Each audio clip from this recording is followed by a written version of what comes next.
Children's Health Insurance Program. So don't worry about the name or the acronym. Children's Health Insurance Program is an insurance program for the children of working poor who would not qualify for Medicaid because they're making money more than that would make them eligible for Medicaid, but the employers do not provide dental care or dental insurance, so those children are left with no benefits, no insurance benefits. So as the CHIP program will provide medical and dental coverage for those children, okay? Then we had the Affordable Health Care Act in 2012, okay? These are some of the organizations that deal with public health, Centers for Disease Control. It's centers, not Center for Disease Control. They are instrumental, or they are responsible for water fluoridation, provide funding for the states to implement water fluoridation. They also have the Office of Smoking and Tobacco, which deals with smokeless tobacco and smoking and all those legislations. And infection control, I probably mentioned, not sure whether this class or not, before AIDS, there was hardly any infection control. After a patient contracted AIDS from an oral surgeon in Florida, CDC experts and the ADA got together and developed the infection control, which is now a standard practice, okay? It's also known as universal precautions. So the ADA and the CDC are responsible for the infection control. FDA, as you know, the name implies, is concerned with food safety and labeling. They also oversee the radiation safety. What are the radiation guidelines along with the ADA? So they do come up with the frequency of X-rays, how often the patients should be subject to X-rays, things like that. Okay. HRSA, Health Resources and Services Administration, they are concerned about supply and distribution of healthcare providers. Okay. And Indian Health Services come under HRSA. National Health Service Corps, the scholarships and loan repayment programs also come under HRSA because they are concerned about distributing the healthcare providers, an attempt to distribute the healthcare providers evenly throughout the states, but as we know, it's not perfect. Okay, there are dental health professional shortage areas, there are health professional shortage areas, HIPSAs and DHIPSAs. Okay, the other federal agency that deals with the dental is National Institutes of Health, again institutes. There are about 49, more than 50 institutes put together called National Institutes of Health. The dental component is National Institute of Dental and Craniofacial Research. This name was changed 20 years, maybe 5 years ago. Before that it was NIDR, National Institute of Dental Research. What's in the name? The skull. Okay, so there are some of the programs, the federal programs that have a dental component. Women, Infants and Children's Program, EPSD, which is part of Medicaid.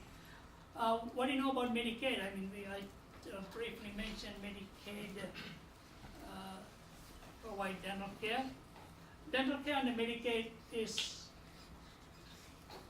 must. It's a requirement for children under 21. Okay, those children enrolled in Medicaid, ideally eligible, should get dental care. They're eligible for dental care, but do they get it? No. Why? Why do not children enrolled in Medicaid get dental care?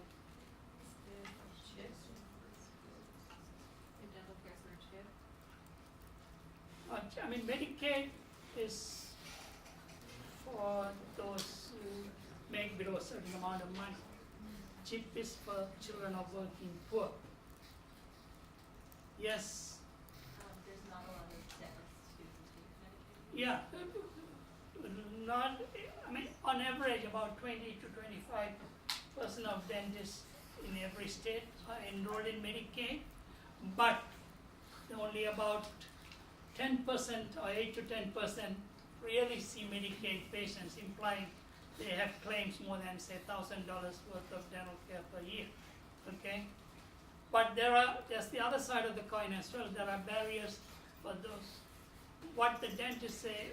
Here are the reasons why dentists do not easily or readily enroll in Medicaid because the reimbursement levels are lower than what a private insurance company would pay. Okay. In the olden days, there was the delay in reimbursing, but now with electronic billing, that's not a problem. But the other concern dentists have is compliance. Okay. What dentists say is most of these patients don't keep up their appointment. They break their appointments. So here we are, made appointments to see these patients, keep my chair ready for them. They don't show up, so the dentist would lose money. Okay, so that's from the dentist's point of view. From the patient's point of view, the patients, we have talked about social determinants. They have quite a few social barriers. Transportation. Parents cannot take time off work to take these folks to see the dentist. If they did, they may lose money or they may even lose their job. Okay? So there are two sides to it. There are patient factors, there are dentist factors. Okay? Can we solve this? I doubt it. Okay? I mean, Medicaid has been in place since 1965, and it's usually less than 25% of the dentists sign up for Medicaid, and as I said, about 10% really do active treatment. Okay? So that's Medicaid. Early, community health centers, FQHCs down the road provide dental care. So are the clinics in Akron and Medina. Then private providers can be contracted. Okay? The state health departments or local health departments would contract private practitioners to see some of their Medicaid patients. Okay? So if you are a private provider, if you want to sign up as a contractor, instead of signing up the real Medicaid, you can sign up and provide treatment. There's Head Start. Again, folks who are earning less than a certain amount of money, their children are given a head start, both health-wise, education-wise, health including nutrition. They have given few benefits to have a head start so that they can compete or they can get started in their early education and early life in an optimal, positive manner. Migrant farm worker health program. There's a group of farm workers who move from south to north during summer. To Minnesota, to Michigan, to Washington, most of the northern states to work in the farms. Okay, so Michigan, there's Traverse City, Charlevoix, and Alpena, all those places. The dental school in Michigan, you have a program where they send the dental students to treat these folks, provide dental care for them. The closest in Ohio, there's a clinic 2 hours west of here. Fremont? Mm-hmm. City? Yeah, Fremont. Yeah, I think that's the closest dental clinic that provides dental care for migrant farm workers in Ohio that I know of. There may be others. Okay, Title 18 is the other name for Medicare. Dental care for seniors only under specific condition. There's no, excuse me. Oh, a sign.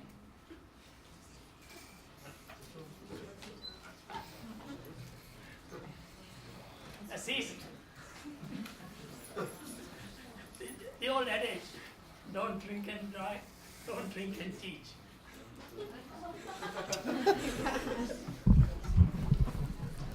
Okay, Medicare, there's no routine dental care for the seniors who are enrolled in Medicare. Okay? They can get dental care only under specific conditions. They are related to medical conditions or fractures. Okay? It's got to be hospitalization, So the other example I can give you is radiation. Before radiation therapy, full clearance. Before radiation therapy, patients, we take out all the teeth because to prevent radiation caries. Subsequently, all the teeth are taken out and dentures are provided after radiation therapy. So those kind of treatment will be reimbursed in the Medicare. Okay. Medicaid, largely federal funds, states decide whether how to enact the program. We talked about children under 21 gets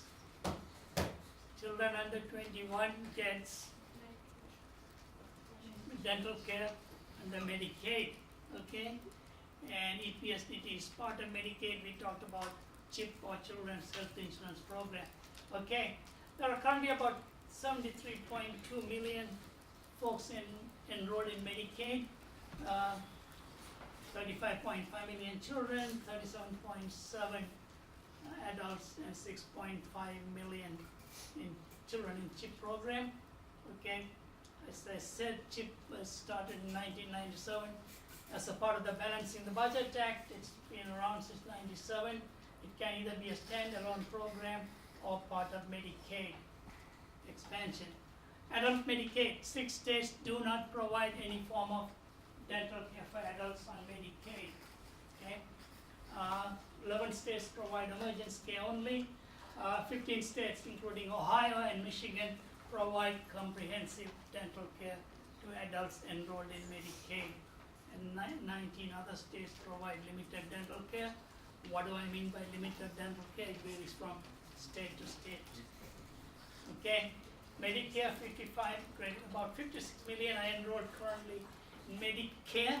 There's limited dental coverage, as I said, no routine dental care, but only dental care related to systemic conditions or hospitalization. Why is no dental care under Medicare?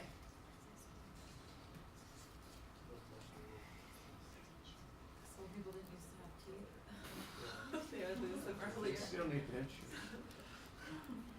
Yeah, I mean, we just looked at a few minutes ago, 1965 was the development and implementation of Medicare, okay?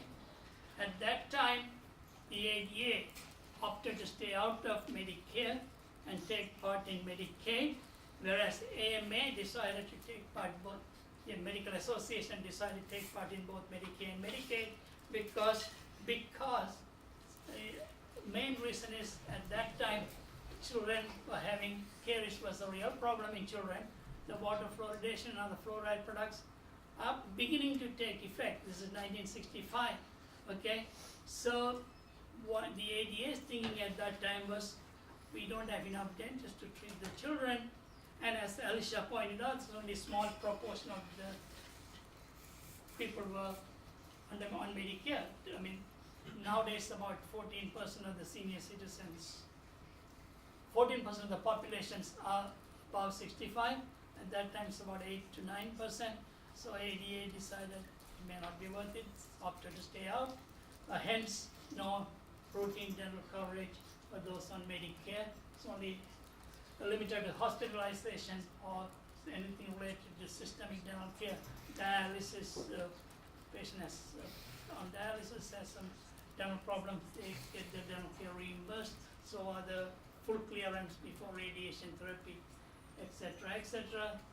This is the stats, about 205 million folks had dental insurance in 2016.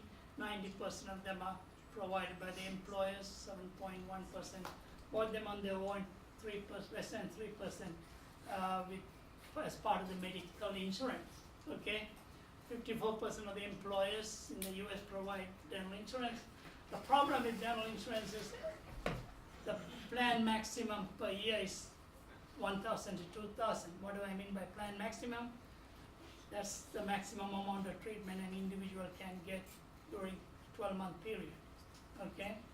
So that's not much to go by as opposed to medical insurances, they run into millions, the plan maximum for medical insurance run in millions, okay? But even though it's only 10,000 to 2,000 or less than 5% of those dentally insured use the plan maximum, okay?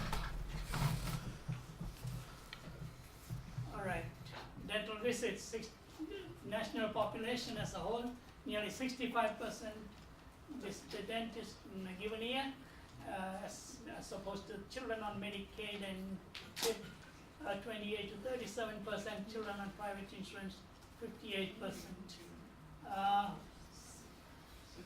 The Ohio State Health Department has a well-developed sealant program, amongst others, but at the local level here, county and city, we do not have big dental public health programs. So what are the issues in dental public health nowadays? Access to dental care is a problem. There's disparities, both dental health status wise as well as access to care. Obviously, low SCS do have barriers to accessing dental care, which we talked about, and also low SCS seem to have poor oral health compared to higher socioeconomic status group. The disparities also vary by ethnicity, by location, by insurance status. Someone having dental insurance is going to have better health than those without dental insurance. Health literacy, new workforce models which we talked about, dental therapists, keep your ears to the ground and see what's happening in your state or wherever you're going to be practicing dentistry. Okay? Health literacy is a problem. Trying to educate the patients, getting them to comply with the instructions and oral hygiene instructions. It's not easy. That's a challenge we are facing now. We have been facing and we are still facing. Affordable Health Care Act came about 2012, under which the adult dental Medicaid expanded. Okay, access to care is a problem. Care may be available, but people may not access it, and even if they access it, it may not be adequate. And even if you get there and get the treatment, affordability is a problem because, as we talked a few minutes ago, the dentist enrollment in Medicaid is limited, and even though 25% of the dentists enrolled in Medicaid, only 10% of them really provide substantial amount of dental care. Okay, dental HIPSA. What is a dental HIPSA? For your purposes, dentist ratio of 5,000 to 1. There's less than one dentist for 5,000 people. It's considered dental HIPSA. FQHCs are located in dental HIPSAs. So are some of the correctional facilities, and so on and so forth. Why are these new models like dental therapists and advanced dental hygiene practitioners being brought about or being proposed and being developed? Because access to dental care. Okay, if my memory serves right, there are more than 1,800 dental HIPSAs, implying less than one dentist for 5,000 folks. 1,800 dental HIPSAs throughout this country, and about 63 million, more than 63 million people are living in those dental HIPSAs, and to provide dental care for those 63 million people, we need 10,802 dentists or thereabouts. Okay, so the proponents of these new models like dental therapists say, by developing dental therapists and keeping them in place, we can improve access to care through dental therapists and other proposed entities. Okay, so the other group, what the other group says is there's no shortage of dentists, it's maldistribution, because dentists do not practice in some of these underserved communities. They are practicing in urban areas, so we need to have an even distribution of dentists to solve this access problem. Can we solve it? I doubt it. Okay, so this one I showed earlier. These are the new models that have been proposed. DHET and DT in Alaska and Minnesota. ADHP, Advanced Dental Hygienist Practitioners in Minnesota. CDHC, Community Dental Health Coordinators by ADA, have been around in few states. Dave, Oklahoma has community dental health coordinators? You know? Huh? Yeah, Oklahoma is one of the states they trained and they have community dental health coordinators in Oklahoma, and the expanded function dental auxiliaries, they are in almost every state, started in the 1980s. As you know, a group is being trained here every year. Okay. Excuse me.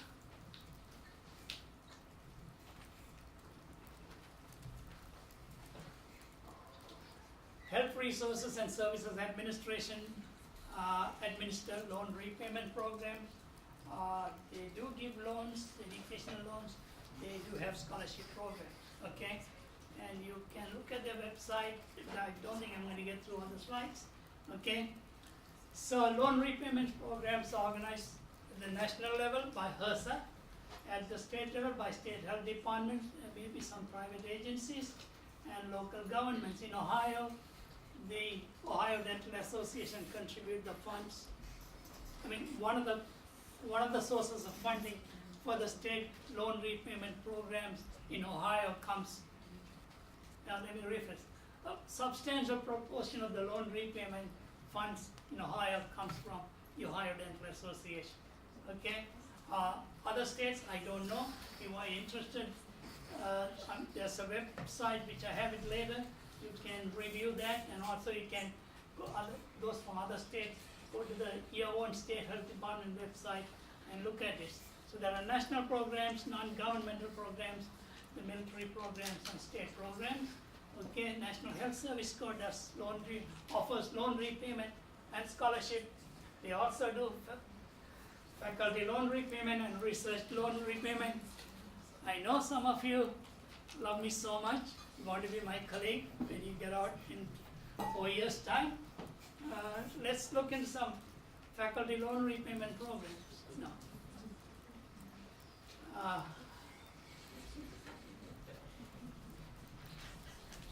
I'm not going to ask you to raise hands.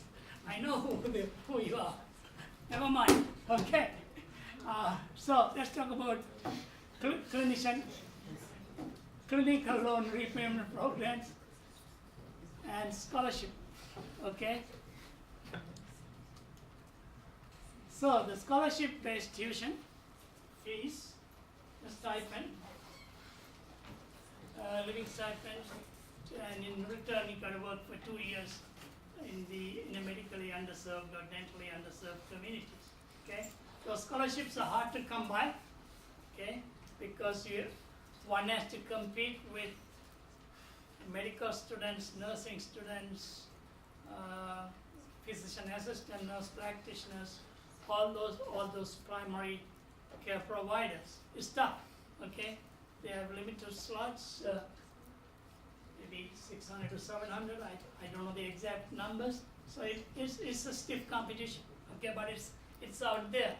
I know during my tenure here for the last 10 years or so, I know of only one student who has, that doesn't mean there may be others, but I don't know.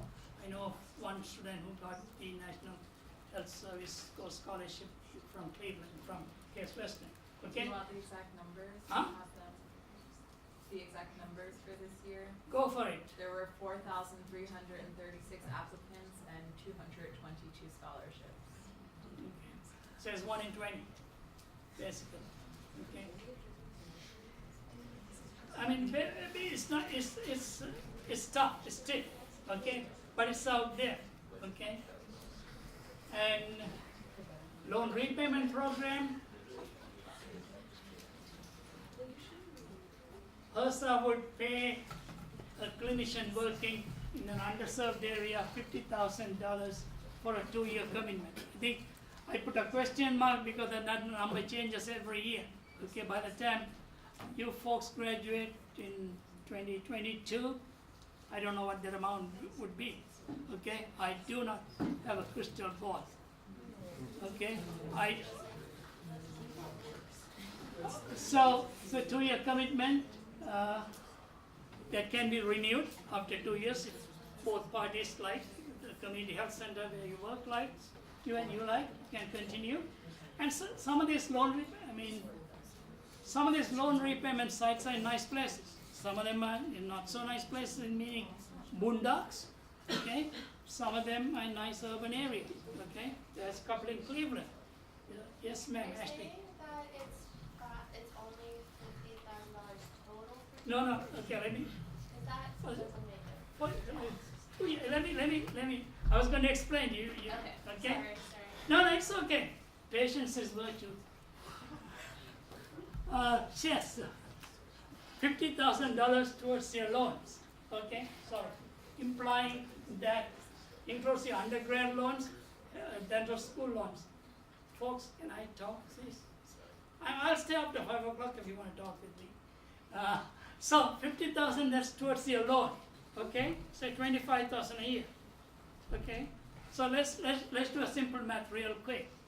Say you get a job in a loan repayment site, okay? They are paying 100,000 a year salary, okay? This is just an example. Don't quote me on.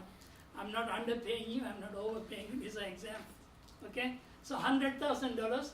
So they're going to give you 25,000. Actually, they're going to give you $25,000 towards your loan. So yes, total salary would be 125,000. Okay. So here's the benefit. The government would pay taxes on the $25,000. Okay. So you do not have an additional tax burden, but you'll have to still pay the taxes on the $100,000. Okay. So the benefits are 25,000 as we speak now, 25,000 towards your loans, plus taxes on those $25,000. Example. But you have to pay the social sec on the $25,000 per year, which is about 6.75% of 25,000, which works out about 6.75. No, let's make it 7 times 25,000 is about $1,750 a year. So about $150 a month. Okay? I mean, this is a real quick math that one working on my head. Okay, so that's the present status. $25,000 towards your educational loans, including undergrad. Okay, and plus the taxes on the $25,000. Not the taxes on your salary of $100,000 or whatever it is, and you have to pay the social sec on the $25,000. Okay, this amount probably will change by the time you graduate. I mean, look at the website. Keep your eyes open and ears to the ground. The way it works is one must have the license in hand to get these positions. But my advice to you: do not wait till you get the license in your hand, maybe a little too late. You might want to start talking to these potential loan repayment sites the December before you graduate. Okay, November, December. You start talking to them and see whether you like the place, they like you, and kind of build a bridge. Okay, keep all your ducks in order, and when you get the license in June, take the boards in May, thereabouts. Or maybe earlier, get them in June, July, then you just walk. Everything goes well, just walk into the position if everything goes well. Okay, so that would be the plan of action. Start, identify the sites from the website. What are the sites where you would like to go? Okay, if you're interested, I'm not pushing it. Okay, and then keep the ball rolling. Okay. So here's the website. I mean, the best thing would be, I don't know whether it is, sometimes the web page just change. Go to HRSA.gov and navigate your way. You're technologically more savvy than I am, as I found out through my quiz. So you can, if I can do it, you can do it. Okay? So, if you're interested, that is. Alright. Loan repayment for programs and research. That's faculty loan repayment through HRSA, research repayment through National Institutes of Health. Here's the link to the faculty loan repayment, and the faculty loan repayment 40,000 is, see, faculty don't get paid as much as private practitioners. That's why private practitioners get 50,000 for 2 years, and faculty get 40,000 for 2 years. Just tongue in cheek, that's all. All right, where are we going? Okay, tax burden, I talked about funds to offset the tax burden. So this is a way of training our future health professionals. National programs are National Health Service, Indian Health Services, National Institutes of Health. Here's the loan repayment website, those who are interested. And scholarships, here are the links to it, and who is eligible. Oh, dentist. Dentists are eligible, but only 2 groups. Which 2 groups? General dentist and pediatric dentist. So those are the only 2 considered primary dental care providers. Okay, I do not think it's open to specialists. Okay, so nurse practitioners, physician assistant, primary care, family medicine, general pediatrics, internal medicine, mental health folks, and ops and gynecology. Okay, certified nurse midwives, dentists, hygienists, and mental health professionals. Disadvantaged student scholarship is need-based. They have to be enrolled in school, obviously. Here are the websites or the links to look them up.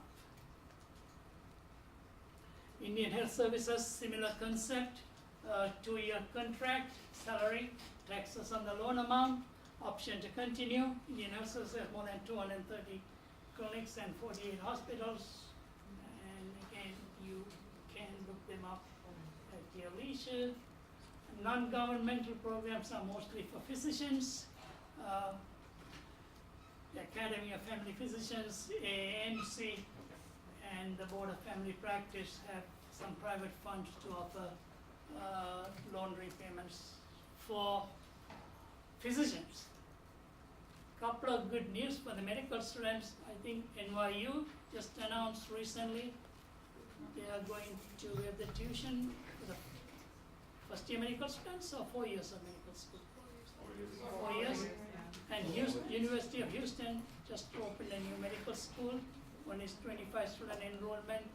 Again, the thinking is they would go and work in the rural areas of Texas, free medical education. Okay, so again, things like that happen. Keep your ears to the ground. Okay, armed forces, some of you can explore. They come around to each school, recruit people, offer scholarships, state loan repayment programs. As I said before, from state to state, look at their state website, state health department website. And Ohio, usually they send out a letter to our dean's office. So whenever you are ready in 4 years' time, if you are still interested, you may want to look it up. I think you all know enough about healthy people playing with weight. Right? Yes. Yes. If not, read my slides. That's it, folks. Thank you.